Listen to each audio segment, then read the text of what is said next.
L'appel de Jésus, suis-moi, n'a pas pris Simon-Pierre totalement au dépourvu. Il connaît le Christ pour l'avoir suivi, observé et écouté depuis ce jour, où il a entendu son frère André lui dire « Nous avons trouvé le Messie » Jean 1, 41. Au moment de la rencontre, posant sur lui son regard, Jésus lui a dit « Tu t'appelleras Pierre » Jean 1, 42, l'inscrivant déjà dans sa vocation. Commençait alors l'aventure du disciple Simon-Pierre dans le pas de son maître Jésus le Christ. Témoin des signes et des enseignements de Jésus, il lui a affirmé sa foi et son désir de le suivre. À qui irions-nous, Seigneur? Tu as les paroles de la vie éternelle. Jean 6, 68. Simon-Pierre, enthousiaste et sûr de lui, a cependant appris de Jésus l'humilité et le service, acceptant non sans mal de se laisser laver les pieds par lui. Il a mesuré sa peur et sa faiblesse qui l'ont poussé à renier 3 fois son maître. Témoin de la mort de Jésus et du tombeau vide au matin de Pâques, il se tient maintenant devant le ressuscité et c'est l'heure de vérité. M'aimes-tu vraiment plus que ceci?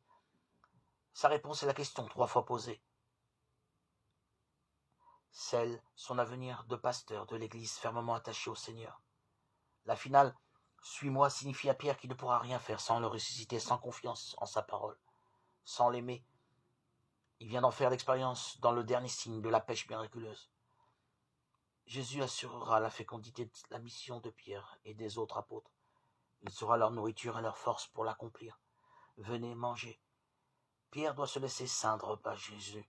L'annonce de l'Évangile passera par le témoignage d'une vie offerte dans la force de l'Esprit. Pierre et les apôtres connaîtront les difficultés du témoignage rendu dans la vérité et l'obéissance à Dieu. Rendons grâce pour la fécondité missionnaire que le Seigneur donne à chaque chrétien. Et chantons le psaume, que mon cœur ne se taise pas, qu'il soit en fête pour toi. Aimons le Christ, l'aimer jusqu'à le suivre.